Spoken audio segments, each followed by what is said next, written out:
যে ব্যক্তি সূরাতুল কাহফ প্রতি সপ্তাহে প্রতি জুমায় তেলাওয়াত করে, আল্লাহ পাক রব্বুল আলামিন তার ওই জুমা থেকে পরবর্তী জুমা পর্যন্ত, মানে এই জুমায় তেলাওয়াত করলাম, আগামী জুমায় তেলাওয়াত করলাম, এই আগের জুমা থেকে পরের জুমা পর্যন্ত এই এক সপ্তাহ পুরাটাকে আল্লাহ পাক নূর হিসেবে গ্রহণ করে নেয়। সুবহানাল্লাহ, তার জন্য নূর নাযিল করেন। অন্য আরেকটি হাদিসের মধ্যে আছে, যদি কোনো ব্যক্তি প্রতিদিন সূরাতুল কাহফ তেলাওয়াত করে, আল্লাহ পাক রব্বুল আলামিন জমিন থেকে আসমান পর্যন্ত তার জন্য নূরের ব্যবস্থা করে দেন। সুবহানাল্লাহ। সূরাতুল কাহফের আরেকটি ফজিলত হলো, আল্লাহর হাবিব সাল্লাল্লাহু আলাইহি ওয়াসাল্লাম বলেছেন, যে ব্যক্তি সূরাতুল কাহফের প্রথম 10 আয়াত মুখস্থ করে আমল করবে, ওই ব্যক্তি দাজ্জালের ফিতনা থেকে বাঁচবে। সুবহানাল্লাহ। وقال الله تبارك وتعالى أفحسب الذين كفروا أن يتخذوا عبادي من دوني أولياء إنا أعتدنا جهنم للكافرين نزلا قل هل ننبئكم بالأخسرين أعمالا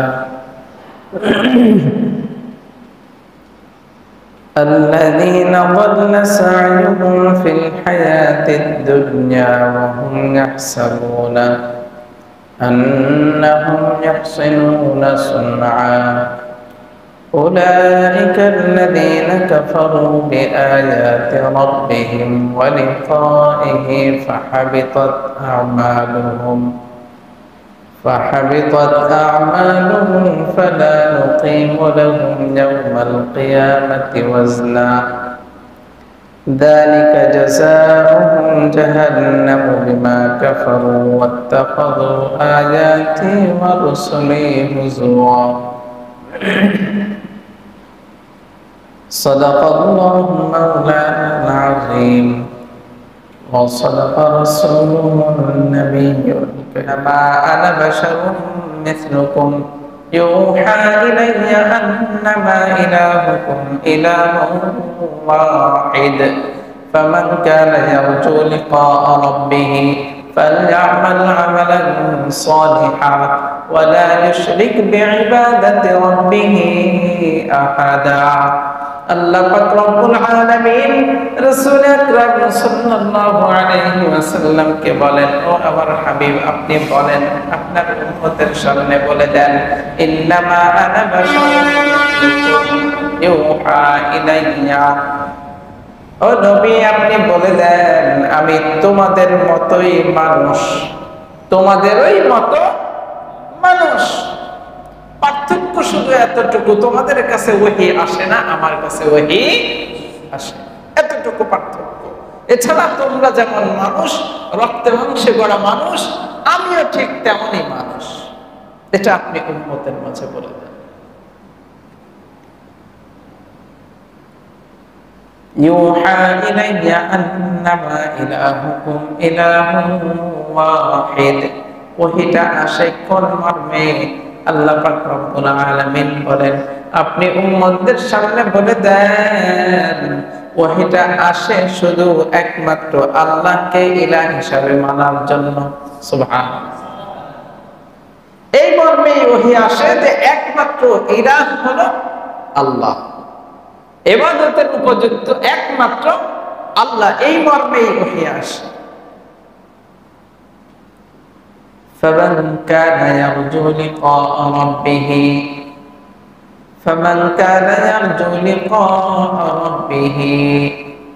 সুতরাং তোমাদের সবাইকে আবার আল্লাহ পাকের কাছে ফিরে যেতে হবে, সাক্ষাৎ করতে হবে। فليعمل عملا صالحا, যেহেতু আল্লাহ পাকের সাথে তোমাদের সাক্ষাৎ করতে হবে, সুতরাং তোমরা নেক আমল বেশি বেশি করো। ফালইআমাল আমালান সালিহা, নেক আমলের প্রতি তোমরা মনোযোগী হও। ওয়ালা ইউশরিক বিইবাদাতি রাব্বিহি আহাদা, এবং আমি আল্লাহ আমি আল্লাহ ছাড়া ইবাদতের মধ্যে আর কাউকে তোমরা শরীক বানাইও না। আল্লাহ পাক রব্বুল আলামিন বলেন, যে নবী আপনি বলে দেন, তো আমি তোমাদের মধ্য থেকেই মানুষ, তোমাদের মতোই মানুষ, সুতরাং তোমাদের কাছে ওহী আসে না, আমার কাছে ওহী আসে। আর ওহীটা আসে কোন মর্মে? ইবাদতের ক্ষেত্রে একমাত্র উপযুক্ত কে? আল্লাহ। এই মর্মেই ওহীটা আসে। সুতরাং তোমরা যেহেতু আল্লাহ পাকের কাছে আবার ফিরতেই হবে, তোমরা তোমাদের আমলকে সঠিক করে নাও, সঠিক আমল করো, নেক আমল করো।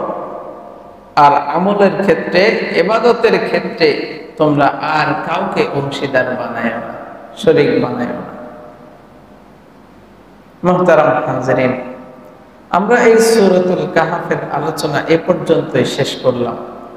এখন এই দীর্ঘ 110টি আয়াত আপনাদের সামনে সেই শুরু থেকে নিয়ে আজ পর্যন্ত আলোচনা হলো। পূর্ণ সূরাতুল কাহফের থেকে আমরা কি শিখলাম, আমাদের অর্জনটা কি, এই বিষয়টুকু আমরা একটু জানি। আমরা সবাই জানি সূরাতুল কাহফ নাজিলের প্রেক্ষাপটটা কি ছিল। রাসূলুল্লাহ সাল্লাল্লাহু আলাইহি ওয়াসাল্লাম যখন মক্কার কুরাইশদের কাছে দাওয়াত পৌঁছান, নবী দাবি করার পর মক্কার কুরাইশরা বিভিন্নভাবে ষড়যন্ত্র করে নবীজিকে নবী হিসাবে দাবি করার থেকে ফিরানোর চেষ্টা করেছে। এমনকি কুরাইশদের মধ্য থেকে মানুষ নিযুক্ত করে ইহুদিদের কাছে পাঠাইছে, খ্রিস্টানদের পাদ্রীর কাছে পাঠাইছে, রাহেবদের কাছে পাঠাইছে, যে আসলেও যে সে নবী দাবি করতেছে আসলেও সত্য নবী কিনা। তখন ওই রাহেবরা তাদেরকে দিক নির্দেশনা দিয়েছে তিনটা। কয়টা? তিনটা দিক নির্দেশনা দিল, যে হ্যাঁ তোমাদেরকে তিনটা বিষয় বলি, তাকে নবী হিসাবে যাচাই বাছাইয়ের জন্য তোমাদের এই তিনটাই যথেষ্ট। যদি এই তিনটা প্রশ্নের সঠিক জবাব দিতে পারে তাহলে তোমরা নবী হিসেবে গ্রহণ করতেও পারো, ইচ্ছা করলে গ্রহণ করতে পারো, ইচ্ছা না করলে তোমরা তোমাদের মতো চলতে পারো।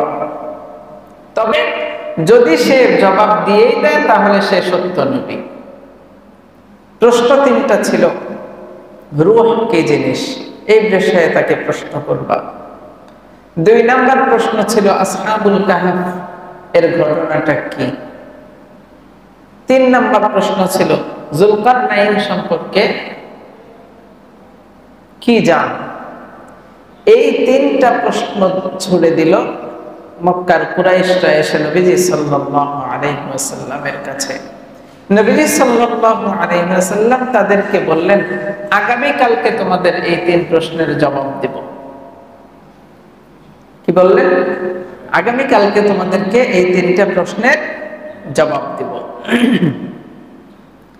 নবীজি সাল্লাল্লাহু আলাইহি ওয়াসাল্লাম ভাবলেন যে রাত্রেবেলা জিবরাইল তো আসবেই, এসে ওহী নিয়ে আসবে, আমাকে জানাবে, আমি পরের দিন সকালবেলা তাদেরকে জানাই দেব। জিবরাইল আসলেন না, ওহী আসলো না। এইভাবে 1 দিন 2 দিন 3 দিন 5 দিন 7 দিন একের পর এক যাইতেছে।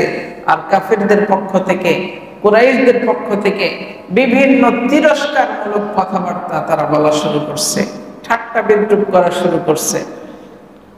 দীর্ঘ 15 দিন পর নবীজি সাল্লাল্লাহু আলাইহি ওয়াসাল্লাম বললেন, আগামী কালকে তোমরা আসো, ইনশাআল্লাহ আগামী কালকে আমি তোমাদের কথার জবাব দেব। আল্লাহ পাক রব্বুল আলামিন সঙ্গে সঙ্গে ওই 15 দিনের মাথায় পূর্ণ সূরাতুল কাহফ দিয়ে নবীজি সাল্লাল্লাহু আলাইহি ওয়াসাল্লামের কাছে পাঠিয়ে দিলেন। সুবহানাল্লাহ। নবীজিকে খুশি করে দিলেন, পেরেশান ছিলেন নবীজি।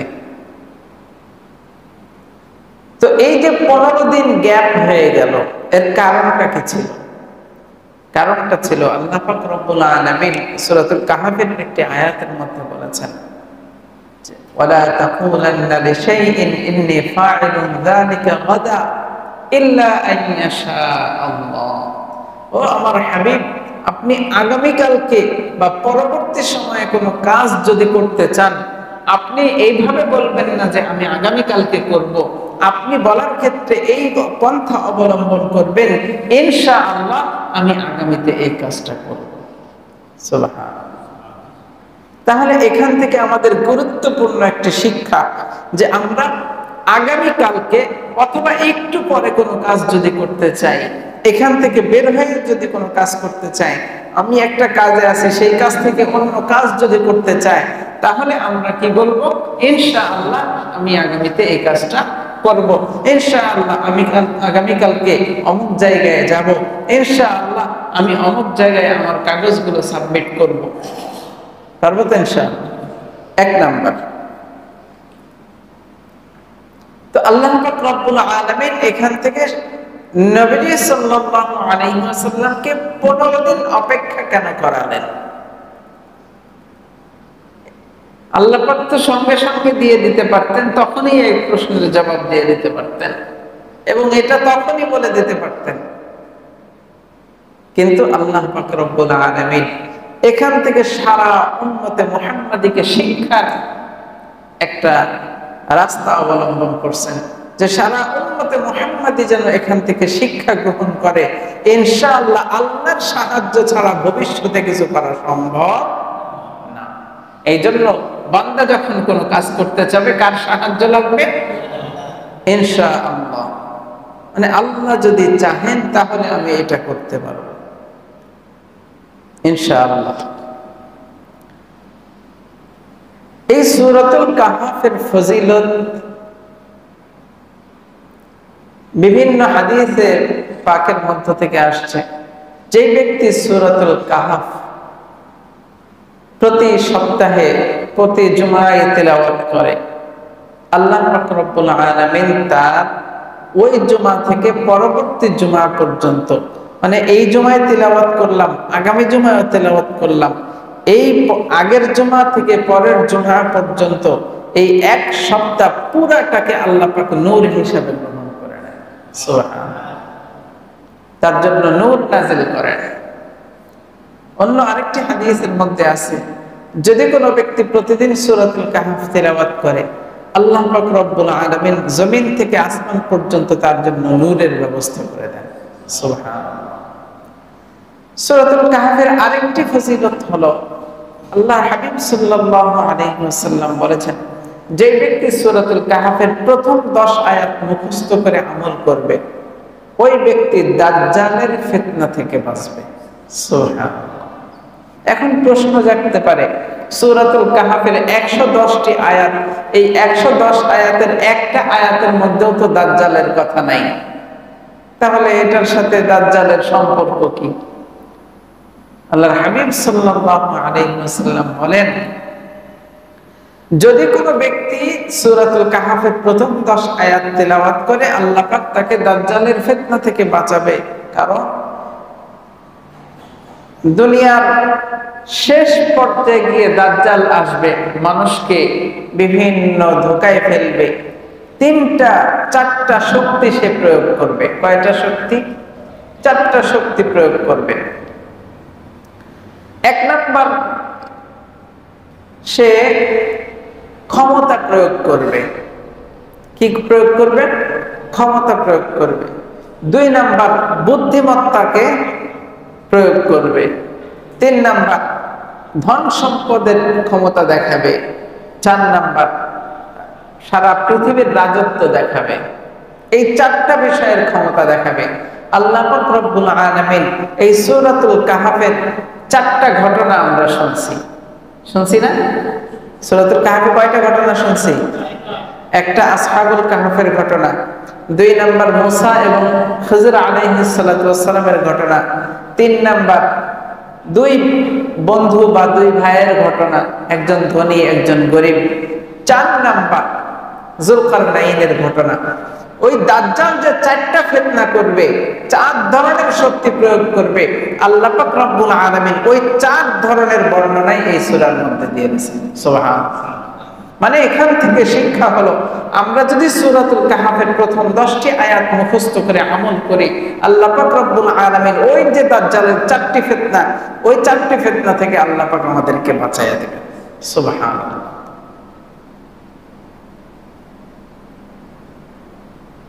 তো নবীজি সাল্লাল্লাহু আলাইহি ওয়াসাল্লামের কাছে তাদের প্রশ্ন ছিল কয়টা? 3টা। কয়টা প্রশ্ন ছিল? 3টা প্রশ্ন ছিল। ওই 3টার একটা প্রশ্নের জবাব আল্লাহ পাক রব্বুল আলামিন আগের সূরার মধ্যে দিয়ে দিয়েছেন। ওয়ায়াসআলুনাকা আনির রূহ, ও নবী আপনার কাছে তারা জিজ্ঞেস করে রূহ কি জিনিস,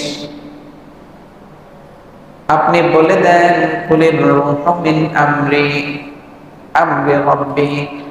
রূহ হলো আল্লাহ পাকের আদেশ। রূহ কি? আল্লাহ পাকের আদেশ, আর কিছু না।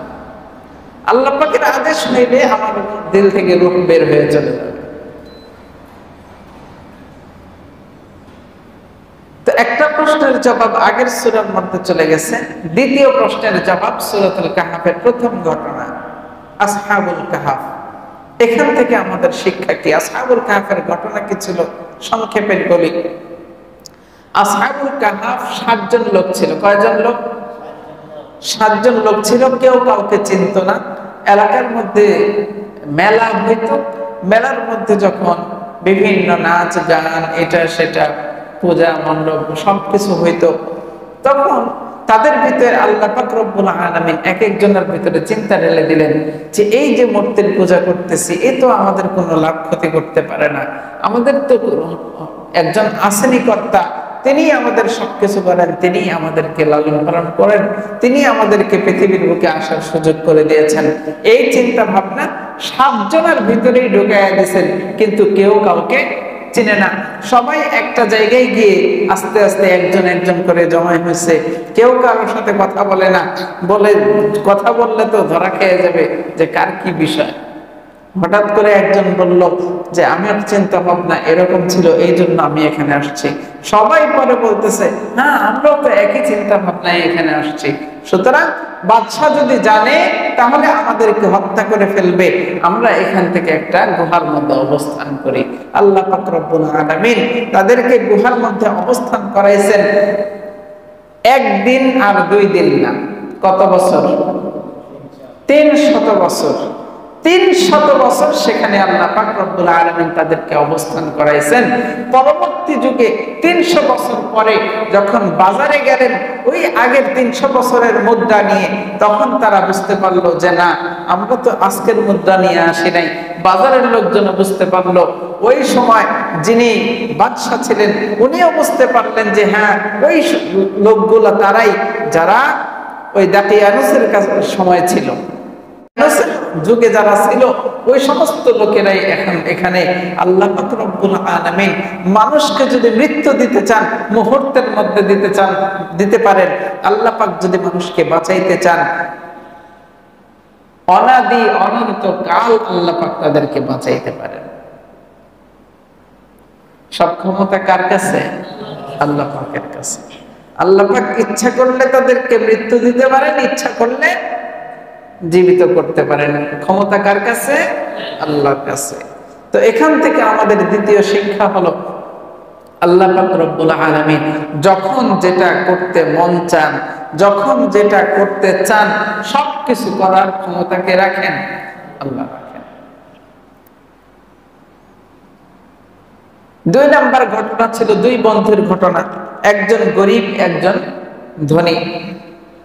তো ধনী বন্ধু গরিব বন্ধুকে বলতেছিল যে আসো আমার বাগান দেখাই, আমার বাগানের নাজ নেয়ামত তুমি দেখো, এত সুন্দর সবুজ শ্যামল সুসজ্জিত বাগান। তো গরিব বন্ধুটা ধনী বন্ধুকে বলছিল যে হ্যাঁ তোমার বাগান তো মাশাআল্লাহ অনেক সুন্দর, কিন্তু তুমি বাগানে ঢোকার সময় এই কথা তুমি কেন বললা না যে মাশাআল্লাহ আমার বাগানটা কত সুন্দর, তুমি ইনশাআল্লাহ মাশাআল্লাহ এই শব্দগুলো কেন ব্যবহার করলা না? তখন ওই ধনী বন্ধু তাকে বলেছিল এগুলো সব আমার হাতের কামাই, আমি কষ্ট করে উপার্জন করছি, আমি মেহনত করে এগুলা উপার্জন করছি, মেহনত করে এগুলো তৈরি করছি। আমার ইনশাআল্লাহ বলার কোনো প্রয়োজন নাই, এবং গর্বের সাথে বলছিল যে আমার এগুলো ধ্বংস হবার না, এগুলো ধ্বংস হবে না। তুমি কি করছো? গরিব বন্ধুকে বলতেছে, তুমি কি করছো? আমার আজকে বাড়ি আছে, গাড়ি আছে, সবকিছু আছে, আমি এক ডাক দিলে এলাকার সমস্ত মানুষ জমা হবে, তোমার কাছে লোকবল নাই, তোমার কাছে ধন সম্পদ নাই, তুমি কি উপার্জন করছো? তখন ওই গরিব বন্ধু তাকে জবাব দিয়েছিল, হতে পারে আল্লাহ পাক রব্বুল আলামিন নিমিষে তোমার এগুলো ধ্বংস করে দিতে পারেন, আর আমাকে তোমার এগুলোর চাইতে, এগুলো যে নাজ নিয়ামত তোমার আছে তার চাইতে অধিক সম্পদ দিয়ে আমাকে ধনী বানিয়ে দিতে পারেন। সুবহানাল্লাহ। তো আল্লাহ পাক রব্বুল আলামিন ঘটনাক্রমে ওই রাত্রিতেই ওই ধনী বন্ধুর বাগানটা, সম্পূর্ণ বাগানকে আল্লাহ পাক জ্বালায়া দিয়েছেন। তখন সে বাগানে আসতেছে আর আফসোস করতেছে, দুই হাত কসলাইতেছে আর আফসোস করে করে বলতেছে, হায় হায়, আমি যদি আল্লাহর সাথে কাউকে শরীক না করতাম, এগুলো আল্লাহ পাক আমাকে দিয়েছেন, এই কথাটা যদি আমি বলতাম, তখন আফসোস করতেছে। কিন্তু চলে গেলে সেটা আফসোস করে আর লাভ আছে? তার মানে এখান থেকে আমাদের শিক্ষা হলো, ভালো মন্দ যা কিছু যেই পর্যায়ে থাকি না কেন, সবকিছু করতে পারেন কে? করেন কে? আল্লাহ করেন। আমার অবস্থান কখন ভালো হবে, আমার অবস্থান কখন খারাপ হবে, এটা আল্লাহ জানেন না? আমার জন্মের 1000 বছর আগে আমার এই সবকিছু লিপিবদ্ধ করা হয়ে গেছে। সুতরাং যতটুকু আমার কাছে আছে এতটুকুরই আমরা শুকরিয়া আদায় করব, পারবো তো ইনশাআল্লাহ? আল্লাহ পাক আমাদেরকে তৌফিক দেন। 3 নাম্বার, হযরত মুসা আলাইহিস সালাতু ওয়াস সালাম এবং খিজর আলাইহিস সালাতু ওয়াস সালাম। মুসা আলাইহিস সালাতু ওয়াস সালাম তার সাথী সঙ্গীদের সাথে কথা বলতেছিলেন, হঠাৎ করে একজন যুবক প্রশ্ন করে বসলেন, বর্তমান যুগের সবচাইতে জ্ঞানী কে? মুসা আলাইহিস সালাতু ওয়াস সালাম তার যুক্তি মতে তিনি সঠিক কথাই বলছেন যে বর্তমান সময়ে সবচাইতে জ্ঞানী মানুষ হলেন আমি। কিন্তু আল্লাহ পাকের কাছে এটা পছন্দ হয়নি। আল্লাহ পাক রব্বুল আলামিন মুসা আলাইহিস সালাতু ওয়াস সালামকে বললেন, ও মুসা, তুমি যে নিজেরে বড় দাবি করলা, নিজেরে খুব জ্ঞানী মনে করলা, আমি তোমার চাইতে জ্ঞানী ব্যক্তি আমি রেখে দিয়েছি।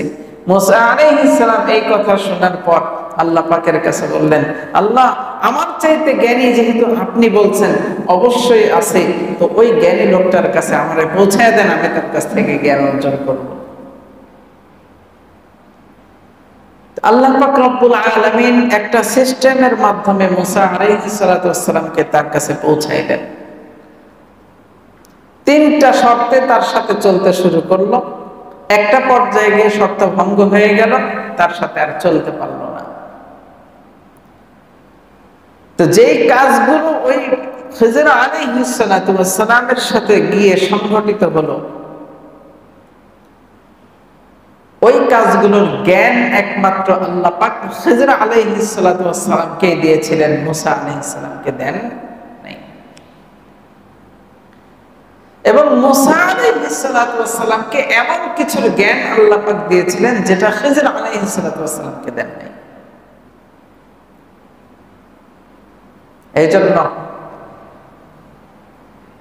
এই ঘটনা থেকে আমরা শিক্ষা নিতে পারি যে আল্লাহ পাক রব্বুল আলামিন কাকে কি ধরনের জ্ঞান দিবেন এটা একমাত্র আল্লাহ পাকের ফয়সালা। কার কি ধরনের জ্ঞান আছে?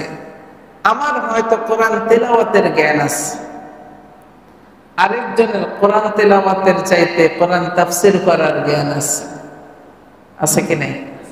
আমার তাফসীরের জ্ঞান নেই, কিন্তু আরেক ভাই আছেন যিনি কোরআন তাফসীর সুন্দর করতে পারেন। আমার মানুষকে বোঝানোর মতো শক্তি নাই, বুঝাইতে পারি না, কিন্তু আরেকজন এত সুন্দরভাবে কথা, গোছানো ভাবে কথা বলেন, তার কথায় মানুষ মুগ্ধ। আমার কাছে টাকা পয়সা নাই, আরেকজনকে আল্লাহ পাক রব্বুল আলামিন ধন দৌলতের মালিক বানাইছেন, পারেন কিনা? আমার কাছে গাড়ি সম্পর্কে কোনো জ্ঞান নেই, আমার কাছে কোরআনের সামান্য জ্ঞান আছে। তার কাছে গাড়ির জ্ঞান আছে, আমার কাছে গাড়ির জ্ঞান নেই। আমার কাছে কোরআনের জ্ঞান আছে, তার কাছে কোরআনের জ্ঞান নেই। বিষয়টা তো এমনই। সুতরাং আমরা কেউ বলতে পারবো না আমি তার চাইতে জ্ঞানী, আমি তার চাইতে শক্তিশালী। মুসা আলাইহিস সালাতু ওয়াস সালাম যদিও এটা বলছিলেন, কিন্তু তিনি ভুল বলেন নাই। যেই যুগে যার কাছে ওহী আসে তিনি হলেন ওই যুগের সবচাইতে জ্ঞানী মানুষ, সেই হিসেবে তিনি বলছিলেন। কিন্তু আল্লাহ পাকের কাছে ওই জবাবটা পছন্দ হয়নি। সুতরাং আমরা যদি ওইভাবে জবাব দিই, এটা মনে হয় পছন্দ হবে, পছন্দ হবে নাকি? সুতরাং আমি নিজেকে ছোট করব কিসের জন্য? আল্লাহর জন্য। আল্লাহর জন্য। মান তাওয়াযা লিল্লাহি রাফাআহুল্লাহ, যে নিজেকে ছোট হিসাবে ব্যবহার করে মানুষের সামনে একমাত্র আল্লাহকে পাওয়ার জন্য, মান তাওয়াযা লিল্লাহ, আল্লাহর জন্য যে নত হয়, রাফাআহুল্লাহ, আল্লাহ পাক তার মর্যাদা বৃদ্ধি করে দেন। সুবহানাল্লাহ। 4 নাম্বার, যুলকারনাইন, তার সম্পর্কে যে ঘটনাটা বলা হয়েছে, সারা পৃথিবীর বুকে আল্লাহ পাক রব্বুল আলামিন 2 জনকে পৃথিবী পরিচালনার রাজত্ব করার 4 জনকে সুযোগ দিয়েছিলেন। এর মধ্যে 2 জন ছিল মুসলিম মুমিন, 2 জন ছিল বিধর্মী। তো আল্লাহ পাক রব্বুল আলামিন এই যুলকারনাইনকে সারা পৃথিবীর রাজত্ব করার মতো ক্ষমতা দিয়েছিলেন। তিনি সারা পৃথিবীর রাজত্ব করেছেন। সারা পৃথিবীর পূর্ব থেকে পশ্চিম পর্যন্ত, উত্তর থেকে দক্ষিণ পর্যন্ত সারা পৃথিবীর সবার কথা বুঝতেন, সবার কথায় তিনি তার কথাগুলো সবার কাছে পৌঁছাইতেন। একটা জায়গায় গিয়ে যুলকারনাইন নিজের কথাও কাউকে বুঝাইতে পারছেন না এবং তাদের কথাও যুলকারনাইন বুঝতেছেন না। হঠাৎ করে একজনের ভাষাবিদ একজনের সাথে সাক্ষাৎ হওয়ার পর যুলকারনাইন তার কথাগুলো পেশ করলেন এবং তারাও তিনি নিজেদের কথাগুলো তার মাধ্যমে পেশ করাইলেন। তো সেখানে আল্লাহ পাক রব্বুল আলামিন আরেকটা জাতি নির্বাচন করে রাখছিলেন, ওখানে পাহাড়ের এপার আর পাহাড়ের ওপার। এই 2 জাতির মধ্যে বাকবিতণ্ড, ঝগড়া ফাসাদ, তারা হানাহানি, ঝগড়া, অনেক কিছু হতো। তো তাদের প্রশ্ন ছিল, আবেদন ছিল, ইয়াজুজ মাজুজের বংশের লোকেরা আমাদেরকে খুব অত্যাচার করে, সুতরাং তাদের মধ্যে আমাদের মধ্যে একটা প্রাচীর তৈরি করে দেন। ইয়াজুজ মাজুজ কিন্তু আমাদের মতোই মানুষ, আমাদের মতোই মানুষ, কিন্তু আল্লাহ পাক রব্বুল আলামিনের করুণায় আল্লাহ পাক রব্বুল আলামিন তাদের মধ্যে এবং আমাদের মধ্যে ডিভাইডেড করার জন্য, আলাদা করে দেওয়ার জন্য যুলকারনাইনের মাধ্যমে একটা প্রাচীর নির্মাণ করেন। ওই প্রাচীরের ওপারে যুলকারনাইন, এপারে যুলকারনাইন এবং তার সাথী সঙ্গীরা, এবং অপর পাশে ইয়াজুজ মাজুজের বংশের লোকেরা। এই যে ক্ষমতা, ইচ্ছা করলে তো তারা ওখানে পাহাড় নির্মাণ করে ওখানে প্রাচীর নির্মাণ করতে পারত, কিন্তু তারা সেটাতে সক্ষম হয়নি। আল্লাহ পাক রব্বুল আলামিন যুলকারনাইনের বাদশাহিত্বের মধ্যে ওই প্রাচীরটা করার সুযোগ দিয়েছেন। একটা পর্যায়ে গিয়ে ওই প্রাচীরগুলো ভেঙে যাবে, ইয়াজুজ মাজুজের লোকেরা আবার এদিকে আসবে, তখন কিয়ামত সংঘটিত হয়ে যাবে। মুহতারাম হাজিরিন, তো দাজ্জাল যে 4 ধরনের ফিতনা করবে, সারা বিশ্ব রাজত্বের ফিতনা করবে, সারা বিশ্বের সমস্ত মানুষের ধন দৌলতের ফিতনা করবে এবং সারা বিশ্বের সমস্ত মানুষের সামনে জ্ঞান নিয়ে জ্ঞানী হিসাবে সে মানুষের সামনে পেশ হবে। তো চারটা ফিতনা যেহেতু তার মাধ্যমে আসবে, আল্লাহ পাক রব্বুল আলামিন উম্মতে মুহাম্মাদীকে ওই চার ফিতনা থেকেই বাঁচার রাস্তা দেখায় গেছেন, যে এই ধরনের ফিতনাগুলো থেকে বাঁচার জন্য কোন রাস্তা অবলম্বন করা দরকার। এই রাস্তাগুলো সূরাতুল কাহফের মধ্যে আল্লাহ পাক আলোচনা করে দিয়েছেন। আমরা শুনলাম, আমরা বুঝলাম। আল্লাহ পাক রব্বুল আলামিন যেন আমাদেরকে ওই দাজ্জালের ফিতনা থেকে বাঁচার জন্য যেই রাস্তা নবী করিম সাল্লাল্লাহু আলাইহি ওয়াসাল্লাম বলে দিয়েছেন, সূরাতুল কাহফের প্রথম 10টি আয়াত মুখস্থ করে আমল করা, আল্লাহ পাক যেন আমাদেরকে ওই আমলটা বেশি বেশি করার তৌফিক দান করেন। ওয়া আখিরু দাওয়ানা আনিল হামদুলিল্লাহি রাব্বিল আলামিন। ইনশাআল্লাহ আগামী সপ্তাহ থেকে আমরা সূরাতুল মারইয়ামের তাফসীর শুনব এবং গুরুত্বপূর্ণ কিছু তথ্য আমরা সেখানে পাবো ইনশাআল্লাহ।